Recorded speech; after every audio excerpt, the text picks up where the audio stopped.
ஆச்சி மசாலா. எந்த சமையலும் ருசி தேடும் ரகசியம். 20 ரூபாய். No compromise. உங்க சைடுலயும் எங்க சைடுலயும். It's a GT promise. GT Holidays, South India's #1 travel brand. 26 வருட நம்பிக்கை, லட்சக்கணக்கான சந்தோஷ திருமணங்கள். கல்யாணம்னாலே தமிழ் மேட்ரிமோனி தான். ஒரு யூனிவர்சிட்டி இருக்குன்னு வச்சுக்கோங்களேன். அந்த யூனிவர்சிட்டியில மாணவர்கள் படிப்பாங்க. அங்க தொழில் கல்வி அவங்களுக்கு கற்பிக்கப்படும். ஆனா சின்ன இந்த விடலை பசங்களை உள்ள கூட்டு அவங்களுக்கு ஒரு மொழியை கற்றுக் கொடுத்து அதன் பிறகு அவர்களுக்கு 3 வேலையும் சோத்தை போட்டு அதுக்கப்புறம் சாதாரண ட்ரைனிங்ல இருந்து ஆரம்பிச்சு வெப்பன் ட்ரைனிங் வரைக்கும் கொடுத்து அவங்கள தீவிரவாதியா மாத்துறது இருக்குல்ல, இந்த மாதிரியான ஒரு யூனிவர்சிட்டியை உலகத்துல வேற எங்கேயுமே பார்க்க முடியாது, ஒரு இடத்தை தவிர. அது எந்த இடம் அப்படின்னா பாகிஸ்தான்ல இருக்கக்கூடிய மர்காஸ் சுபானல்லா அப்படிங்கிற அந்த இடம் தான்.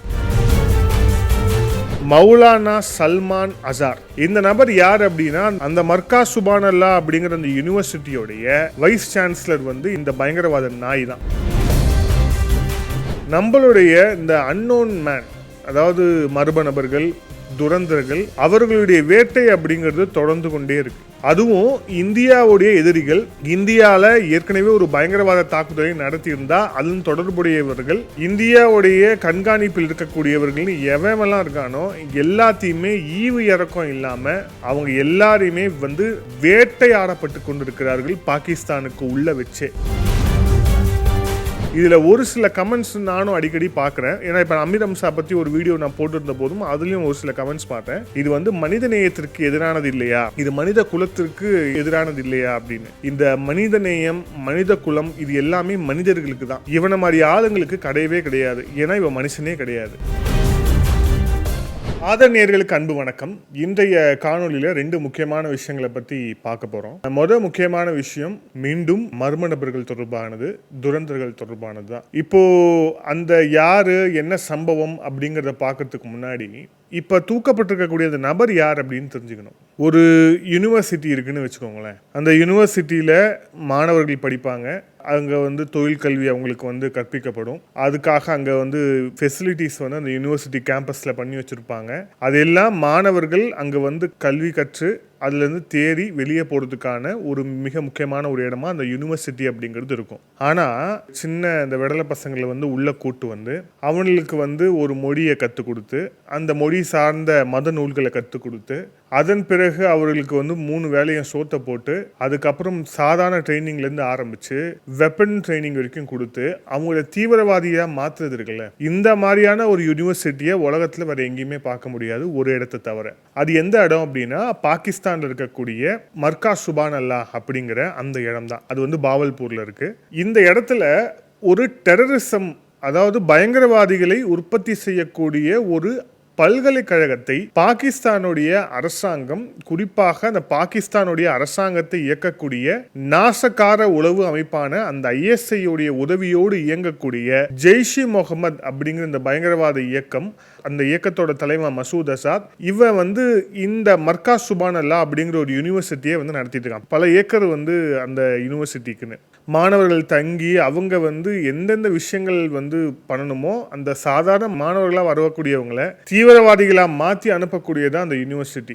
இந்த யூனிவர்சிட்டியில் இந்தியாவுக்கு எதிரான பல தாக்குதல்கள் திட்டமிடப்பட்டிருக்கு. அது நம்ம டெல்லியில் இருக்கக்கூடிய இப்போ ரொம்ப ரீசெண்டான அந்த பிளாஸ்ட் வரைக்கும் ஏதாவது ஒரு தொடர்பு அப்படிங்கிறது அந்த மர்காஸ் சுபானல்லா அப்படிங்கிற அந்த யூனிவர்சிட்டியோடைய வெளிவந்த பயங்கரவாதிகள் இல்லை அந்த பயங்கரவாதிகளுக்கு தொடர்புடையவர்கள் இவங்க தான் அந்த ஒரு நெட்வொர்க்காக இருந்து செயல்பட்டு அந்த திட்டத்தை எக்ஸிக்யூட் பண்ணுவாங்க.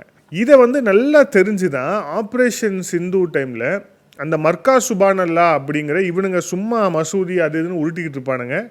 ஆனால் இதன் பின்னாடியில் முழுக்க முழுக்க இந்த பயங்கரவாதிகளை அவர்களை உற்பத்தி செய்யக்கூடிய ஒரு விஷயத்தை அங்கே நடைபெற்று வருதுங்கிறது எல்லாருக்குமே தெரிஞ்சது தான். அதனால தான் அங்கே தாக்குதல் அப்படிங்கிறது இந்தியாவுடைய இந்த இராணுவம் நடத்தியது. இப்போ அதுக்கும் இதுக்கும் என்ன சம்பந்தம் அப்படின்னா மிகச்சியமாக சம்பந்தம் இருக்கு. நம்மளுடைய இந்த அன்னோன் மேன், அதாவது மர்ம நபர்கள், துரந்தர்கள், அவர்களுடைய வேட்டை அப்படிங்கிறது தொடர்ந்து கொண்டே இருக்கு. அதுவும் இந்தியாவுடைய எதிரிகள் இந்தியாவில் ஏற்கனவே ஒரு பயங்கரவாத தாக்குதலை நடத்தியிருந்தா அதன் தொடர்புடையவர்கள், இந்தியாவுடைய கண்காணிப்பில் இருக்கக்கூடியவர்கள் எவெல்லாம் இருக்கானோ எல்லாத்தையுமே ஈவு இறக்கம் இல்லாமல் அவங்க எல்லாரையுமே வேட்டையாடப்பட்டு கொண்டிருக்கிறார்கள் பாகிஸ்தானுக்கு உள்ள வச்சே.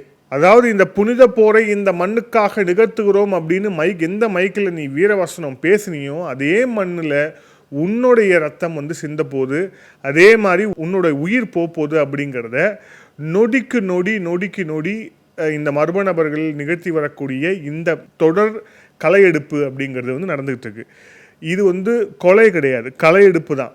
தேவையில்லாத கலைகள். இதை வந்து களை எடுக்க வேண்டிய கட்டாயம் அப்படிங்கிறது எப்போவோ இருந்தது. ஆனால் இப்போ அதற்கான காலம், அதுக்கான சூழல் அப்படிங்கிறது கணிந்து வந்திருக்கிறது. சரி, இப்போது தூக்கப்பட்டிருக்க நபர் யார்? இதுக்கு முன்னாடி அமீர் ஹம்சா அப்படின்னு தூக்கப்பட்டதை நம்ம பேசணும். அதுக்கப்புறம் அஃப்ரீடி அப்படிங்கிற ஒருத்தனை வந்து தூக்குனாங்க. அஃப்ரீடினா கிரிக்கெட் வீரர் கிடையாது. அங்கே வந்து லஷ்கர் தொய்பா அப்படிங்கிற அந்த பயங்கரவாத இயக்கத்தில் இருந்த அந்த அஃப்ரீடி அப்படிங்கிற அந்த பயங்கரவாதி. இந்த லிஸ்ட்டில் லேட்டஸ்ட் யாருன்னா மௌலானா சல்மான் அசார். இந்த நபர் யார் அப்படின்னா, அந்த மர்காஸ் சுபானல்லான்னு ஒரு யூனிவர்சிட்டியை பற்றி இவ்வளோ நேரம் எக்ஸ்பிளைன் பண்ண இல்லையா, அந்த மர்காஸ் சுபானல்லா அப்படிங்கிற அந்த யூனிவர்சிட்டியோடைய வைஸ் சான்சலர் வந்து இந்த பயங்கரவாத நாய் தான். இந்த நபர் தான் மர்காஸ் சுபானல்லா அப்படிங்கிற பயங்கரவாத யூனிவர்சிட்டியை திறம்பட முன்னின்று வந்து நடத்தி கொண்டிருப்பவன். அது மட்டும் இல்லாமல் பேக்கப்பில் இருந்து பல திட்டமிடல்களில் செய்யக்கூடிய நபர். இப்போ என்ன ஒரு விஷயம், இந்த துரந்தர்களுடைய இந்த அட்டாக்ல என்ன நடந்துகிட்டு வருது அப்படின்னா, முன்னாடிலாம் எக்ஸிக்யூட்டர்ஸ் இருப்பாங்க. எக்ஸிக்யூட்டர்ஸை வந்து யார் வந்து தாக்குதல் நடத்த வரானோ அவனை வந்து கொல்றது, அவனை வந்து நியூட்ரலைஸ் பண்ணுறது, நீதி முன்னாடி நிறுத்துறது அப்படிங்கிற அந்த எல்லையோட இந்தியா நின்றது. For example Bombay blast, Mumbai தாக்குதலில் அஜ்மல் கசாப் அப்படிங்கிற அந்த பயங்கரவாதி அவன் வந்து எக்ஸிக்யூட்டர் தான். ஆனால் இதற்கான அந்த ஃபுல் அண்ட் ஃபுல் திட்டமிடல் அப்படிங்கிறது நடந்த இடம் பாகிஸ்தான். நாம் அஜ்மல் கசாபை வந்து நீதிமன்றத்தில் நிறுத்துவது மூலியமா, அவனுக்கு ஒரு தண்டனை வாங்கி கொடுத்தது மூலியமா அதெல்லாம் முடிஞ்சிருச்சு அப்படின்னு வந்து திங்க் பண்ணது தான் பழைய இந்தியா. ஆனால் இப்போ இருக்கக்கூடிய இந்தியா அப்படி திங்க் பண்ணல. ஏன்னா இவர்களை அனுப்பக்கூடியவர்கள் யாரு? வெறும் வில்லை மட்டும் தண்டனை கொடுக்கறதால எந்த பிரயோஜனமும் இல்லை. அந்த வில்லை எடுத்து அந்த அம்பலை வச்சு குறிப்பார்த்து ஏவக்கூடியவன் எவனோ அவனை வந்து ஒழிப்பதும் அவனை வந்து இல்லாமல் ஆக்குறதும் தான் நம்ம நாட்டுடைய பாதுகாப்பு அதில் அடங்கி இருக்கிறது என்ற அந்த ஸ்ட்ராட்டஜி அடாப்ட் பண்ணி தான் நம்ம வந்து இந்த தாக்குதலில் தொடர்ச்சியாக வந்து இந்த மர்ம நபர்கள் செஞ்சுக்கிட்டு வராங்க. இப்போ அதில் லேட்டஸ்ட்டாக இந்த சொன்ன மாதிரி இந்த மௌலானா சல்மான் அசார், இவன் ஜெய்ஷ் இ முகமது இயக்கத்தை சேர்ந்தவன். மசூத் அசாதுக்கு வந்து ரொம்ப க்ளோஸான ஒரு ஏடு. ஜெய்ஷ் இ முகமதில் மிக முக்கியமான ஒரு கமாண்டர். அதே மாதிரி மர்காஸ் சுபானல்லாவோடைய ஒரு இன்சார்ஜ். இவன் அந்த பஞ்சாப் மாகாணத்தில் பாவல்பூரில் இருக்கக்கூடிய அந்த பகுதியில் இருக்கும்போதே மர்ம நபர்கள் ஒரு வாகனத்திலேருந்து வந்து ஒரு மர்மமான முறையில் இவன் கொல்லப்பட்டான் அப்படிங்கிறது தான் இப்போ வரைக்கும் வந்திருக்கக்கூடிய செய்தி. இவனுங்க வழக்கம் போல் என்ன உருட்டுறானுங்கன்னா, அவர் வந்து ஹார்ட் அட்டாக்கு வலிக்கு விழுந்துட்டாரு. அது எப்படி வந்து ஒரு வாட்டியும் சாகும்போதும் வலிக்கு விழுறவன், இந்த ஹார்ட் அட்டாக்கில் வந்து போகிறவன் எல்லாம் 2 இயக்கத்தை சேர்ந்தவனாகவே இருப்பான். ஒன்று ஜெய்ஷ் இ முகமதாக இருக்கான், இல்லை லஷ்கர் தொய்பாவாக இருக்கான். அப்படி இல்லைனா வந்து இந்தியாவில் தாக்குதல் நடத்தின ஏதாவது ஒரு தாக்குதலுக்கு பின்னணியில் மூளையாக இருந்தவனுக்கு மட்டும் எப்படி வலிக்கு விடுறது, எப்படி ஹார்ட் அட்டாக் வருது, இதெல்லாம் இவனுங்க உருட்டுறது. ஸோ இப்போ வந்து சல்மான் அசார் வந்து தூக்கப்பட்டிருக்கிறான். இந்நேரத்துக்கு நம்ம பேசி கொண்டிருக்கக்கூடிய இந்த நேரத்துக்கு அவனுடைய இறுதி சடங்கு எல்லாமே முடிஞ்சிருக்கும். அந்த மர்காஸ் சுபானல்லா அப்படிங்கிற அந்த பகுதியில் மிகப்பெரிய ஒரு பதற்றமே இதனால் வந்து ஏற்பட்டிருக்கும். ஏன்னா யோசிச்சு பாருங்க, பயங்கரவாதிகளை குறிவைப்பது மட்டும் நம் நோக்கமல்ல, பயங்கரவாதிகளை எவன் தயார் செய்கிறானோ, தயார் செய்வதற்கு எவன் தூண்டுகோலாக இருக்கிறானோ, தூண்டுகோலாக இருப்பவனுக்கு எவன் காசு கொடுக்குறானோ, காசு கொடுக்குறவனுக்கு என்ன நோக்கமோ, இது எல்லாத்தையுமே ஒரு செயின் ஆஃப் ஈவெண்ட்ஸா நம்ம வந்து பார்க்க வேண்டிய கட்டாயம் அப்படிங்கிறது இருக்கு. அதை நோக்கி தான் இந்த நகரும் இருக்கு அப்படிங்கிறத மிக தெளிவாக பார்க்குறோம். ஸோ இந்த துரந்தர்களுடைய அந்த வேட்டை அப்படிங்கிறது மிக நிச்சயமாக தொடரப்போகுது. அதே மாதிரி இந்த இதில் ஒரு ஸ்பெஷல் ஐட்டம் இருக்கு. என்னன்னா, மௌலானா சல்மான் அசார் தான் பஞ்சாப் மாகாணத்தில் நடந்த பல பொது கூட்டங்களில் அங்கே வந்து பப்ளிக்ல பேசி இந்தியாவுக்கு எதிராக அங்கே இருக்கக்கூடிய அந்த இளைஞர்களை ரேடிகலைஸ் பண்ணவன். அதாவது வந்து ஹிந்துஸ்தானி வந்து உடைக்க வேண்டும், இந்த பங்களாதேஷ்ல 4 பரதேசிங்க உட்காந்து பேசிட்டு இருந்தானுங்கல்ல, அந்த மாதிரி ரொம்ப ரொம்ப ரொம்ப வோக்கலா இந்தியாவுக்கு எதிராக பப்ளிக் ஸ்பீச்சஸில் வந்து இவன் பேசக்கூடியவன் தான் இவன். அது மட்டும் இல்லாமல் இந்தியா வந்து உடைக்கணும், பற்றி எரியணும், இந்தியாவுடைய இந்துக்களுடைய ரத்தம் வந்து ஆறா ஓடணும் அப்படின்லாம் வந்து டைலாக் விட்டவர் வந்து இவர் தான். இப்போ இந்த டைலாக் விட்டவரும் இல்லை, இவருக்கு வந்து ஸ்கிரிப்ட் எழுதி கொடுத்தவரோட நிலைமையும் நாளைக்கு என்ன ஆகும்னு தெரியல. இந்த மாதிரியான ஒரு சூழல் அப்படிங்கிறது பாகிஸ்தானில் ஏற்பட்டிருப்பதே மிக நிச்சயமாக எல்லாருமே வந்து இதை வேற ஒரு வகையிலும் சொல்லலாம். நம்மளுடைய பாதுகாப்புத்துறை அமைச்சர் ராஜ்நாத் சிங் அவர்கள் அழகாக ஒரு எக்ஸாம்பிளோட சொல்லியிருக்காரு. என்னன்னா, India is known for ID, Pakistan is also known for ID அப்படின்னு. எல்லாருக்கும் டக்குனு ஒரு மாதிரி ஷாக்காக இருக்கும். இன்னும் இந்தியாவும் பாகிஸ்தானும் ஒப்புறாங்க, ரெண்டுத்தையும் ஐடிங்கிறானுங்க.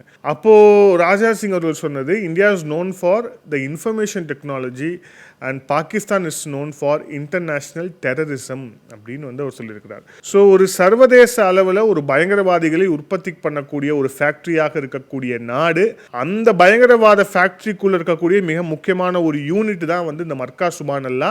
அந்த மர்கா சுபானல்லாவை தலைமை ஏற்று நடத்தி வந்த ஒரு தலைமை பயங்கரவாதி, ஒரு ஜிகாதி இன்னைக்கு இல்லை. இதுவே நல்ல செய்தியா அப்படின்னா மிக நிச்சயமாக நல்ல செய்தி. அதே மாதிரி இது இதோட நிற்க போவதில்லை அப்படிங்கிறதுக்கான பல சமிக்ஞைகள் எல்லாமே வந்து தெரிய ஆரம்பிச்சிருக்குன்னு பார்க்குறோம். இதுல ஒரு சில கமெண்ட்ஸ் நானும் அடிக்கடி பார்க்குறேன். ஏன்னா இப்போ அமீர் ஹம்சா பற்றி ஒரு வீடியோ நான் போட்டிருந்த போதும் அதுலேயும் ஒரு சில கமெண்ட்ஸ் பார்த்தேன். இது வந்து மனித நேயத்திற்கு எதிரானது இல்லையா, இது மனித குலத்திற்கு எதிரானது இல்லையா அப்படின்னு. இந்த மனித நேயம், மனித குலம், இது எல்லாமே மனிதர்களுக்கு தான். இவனை மாதிரி ஆளுங்களுக்கு கிடையவே கிடையாது. ஏன்னா இவன் மனுஷனே கிடையாது. எப்போ ஒரு தன்னுடைய ஒரு சித்தாந்தத்திற்காக, தான் கொண்ட ஒரு கொள்கைக்காக அப்பாவி உயிர்களை எடுக்க இந்த நாய்கள் எல்லாம் துணிறாங்களோ, அப்பயே இவங்க எல்லாமே மனுஷன் கேட்டகரியிலிருந்து தள்ளி வைக்க வேண்டிய ஒரு கட்டாயம் நமக்கு இருக்குது, எல்லாருக்குமே இருக்குது. அதனால இந்த நாய்களுக்கு மனித நேயமோ எதுவுமே கிடையாது. இந்த பதிவோட இறுதியாக இதை செய்தியோடு சொல்லிட்டு அப்படியே முடிக்காமல் நம்ம இந்தியா சார்ந்த ஒரு சின்ன டிஃபென்ஸ் அப்டேட்ஸும் என்னென்ன இருக்குது அப்படிங்கிறத ரொம்ப ஷார்ட்டாக நம்ம பார்த்துருவோம். நம்மளோட DRDO டிஃபென்ஸ் ரிசர்ச் ஆர்கனைசேஷன் வந்து எலக்ட்ரிக் ஹெவி வெயிட் டார்பிடோ வந்து தயார் செய்வதற்கான ஒரு வேலையில் வந்து ஈடுபட்டிருக்காங்க. டார்பிடோ அப்படின்னா நம்மளுடைய சப்மெரைன்ஸில் யூஸ் பண்ணக்கூடிய, நம்மளுடைய கப்பலில் யூஸ் பண்ணக்கூடிய ஒரு மிசைல்னு வச்சுக்கலாம். தண்ணிக்குள்ளே பாய்ந்து தாக்கக்கூடிய ஒரு மிசைல்னு வச்சுக்கலாம். ஸோ அந்த டார்பிடோவை எலக்ட்ரிக் ஹெவி வெயிட் டார்பிடோவாக வந்து உற்பத்தி பண்ணுறதுக்கான வேலை அப்படிங்கிறது வந்து போயிட்டுருக்கு. இதோட ரேஞ்ச் அப்படிங்கிறது வந்து 100 கிலோமீட்டர்ஸ். இதோட டீப் வந்து 800 மீட்டர்ஸ். ஸோ 800 மீட்டர் கீழே இருந்து கிட்டத்தட்ட 100 கிலோமீட்டர் பயணித்து டார்கெட்டை வந்து அடிக்கக்கூடிய டார்பிடோ வந்து அதை வந்து உற்பத்தி செய்வதற்கான பணிகள் DRDO தொடங்கியிருக்காங்க அப்படிங்கிறத பார்க்குறோம். ரெண்டாவது விஷயம், நம்மளுடைய HAL நிறுவனம், ஹிந்துஸ்தான் ஏரோநாட்டிக்கல் லிமிடெட், இந்த நிறுவனம் வந்து தேஜஸ் MK1 உடைய ஃபெட்டிக் டெஸ்ட்டை வந்து இப்போ வந்து தொடங்கி இருக்கிறாங்க அப்படிங்கிறத பார்க்குறோம். இதோட பர்பஸ் என்ன அப்படின்னா, தேஜஸ் MK1 அந்த விமானத்தோடைய ஏர் ஃப்ரேம் வந்து அதோடைய லைஃப் வந்து 3000 ஹவர்ஸாக இருக்கு. அதோடைய லைஃப் வந்து 8000 ஹவர்ஸாக மாற்றுறதுக்கான அந்த முயற்சியில் வந்து அவங்க வந்து ஈடுபட்டு இருக்காங்க அப்படிங்கிறத பார்க்குறோம். வழக்கமாக HAL மீது கடுமையான விமர்சனங்கள் வந்து எழுந்து வருது. குறிப்பாக விமானங்களை உற்பத்தி செய்வது, அதுக்கான மிக முக்கியமான தாமதத்தில் அவங்க வந்து நடத்திக்கிட்டே இருக்கிறாங்க. நம்மளுடைய ஏர்ஃபோர்ஸோடைய தளபதிகளும் அடிக்கடி வந்து அதை வந்து மிக வெளிப்படையாக குற்றம் சாட்டுறதை பேசுறதையே பார்க்குறோம். ஸோ இப்போ அதில் ஓரளவுக்கான ஒரு விஷயத்தை பண்ணுறது மூலிமா இப்போ வந்து அதோட லைஃபை வந்து இன்க்ரீஸ் பண்ணுறதுக்கான, ஏன்னா நம்மளுடைய ஒரு ஏர்கிராஃப்ட்டுக்கும் அதுக்கான லைஃப் அப்படிங்கிறது வந்து ஹவர்ஸை தான் வந்து கால்குலேட் பண்ணுவாங்க. ஸோ அந்த ஹவர்ஸை வந்து இன்க்ரீஸ் பண்ணுறதுக்கான வேலைகள் என்னென்ன இருக்கோ அதையெல்லாம் செய்யறதுக்கான விஷயங்களை அவங்க இறங்குறாங்க அப்படிங்கிறத பார்க்குறோம். மூன்றாவது, ஐடியா ஃபோர்ஜ் அப்படிங்கிற ஒரு நிறுவனம், அது வந்து இந்தியன் பேஸ்டு ட்ரோன் மேனுஃபேக்சர் நிறுவனம். இந்த நிறுவனம் என்ன பண்ணியிருக்காங்க, இப்போ ஜப்பான் இருக்கக்கூடிய ஒரு லோக்கல் டிஜிட்டல் மீடியா கம்பெனி கூட அவங்க வந்து டைப் பண்ணியிருக்கிறாங்க. ஸோ அது எதுக்காக அப்படின்னா, நம்மளுடைய இந்த ஐடியா ஃபோர்ஜ் அப்படிங்கிற அந்த நிறுவனத்துடைய ட்ரோன்களை ஜப்பான் மார்க்கெட்லையும் வந்து அதை சேல் பண்ணுறதுக்கான விஷயங்களை வந்து இறங்கியிருக்கிறாங்க அப்படிங்கிறத பார்க்குறோம். கைண்ட் ஆஃப் ஒரு டிஃபென்ஸ் எக்ஸ்போர்ட்டில் இந்தியாவுடைய தரம் அப்படிங்கிறது வந்து ஏற்கனவே வெல் எஸ்டாப்ளிஷ் ஆயிருக்கு அப்படிங்கிறதால அதை நோக்கி அடுத்தடுத்த விஷயங்களும் நகர்ந்து வருகிறது அப்படிங்கிறத பார்க்கணும். இந்தியாவில் கிட்டத்தட்ட 100க்கும் அதிகமான இந்த ட்ரோன் கம்பெனிஸ் அப்படிங்கிறது ஜாஸ்தி ஆகிட்டு இருக்கு. அந்த ட்ரோன்ஸ்லேயே அக்ரிகல்ச்சர் ட்ரோன்ஸ் தொடங்கி டெக்னிக்கல் ட்ரோன்ஸ் தொடங்கி இப்போ வந்து அதாவது டிஃபென்ஸ் ட்ரோன்ஸ் வரை ஏகப்பட்ட வெரைட்டியில் பல நிறுவனங்கள் இப்போ வந்து மார்க்கெட்டில் காம்படிட்டிவாக பண்ணி கொடுத்துட்டு இருக்காங்க. ஸோ அந்த மாதிரியான ஒரு ப்ராசஸில் இப்போ இவங்களும் இறங்க போனாங்க அப்படிங்கிறத பார்க்குறோம். ஸோ டிஃபென்ஸ் பொறுத்த வரையில் ஒரு நம்மளுடைய ஆயுதங்களை ஸ்திரத்தன்மையாக அடுத்த லெவல் கொண்டு போகிறது எப்படி அப்படிங்கிற அப்படிங்கிற ஆராய்ச்சிகள் ஒரு பக்கம், அதை எக்ஸிக்யூட் பண்ணுறது ஒரு பக்கம், அதே நேரத்தில் நம்ம மற்ற மார்க்கெட்ஸை ரீச் பண்ணுறது எப்படி அப்படிங்கிற எல்லா விஷயத்தையுமே நம்ம வந்து ஓவராலாக கவர் பண்ணி செஞ்சுக்கிட்டு இருக்கோம் அப்படிங்கிறது தான் இது எல்லாமே வந்து உணர்த்தது. மீண்டும் இன்னொரு காணொலியில் சந்திப்போம். அதில் நன்றி, வணக்கம்.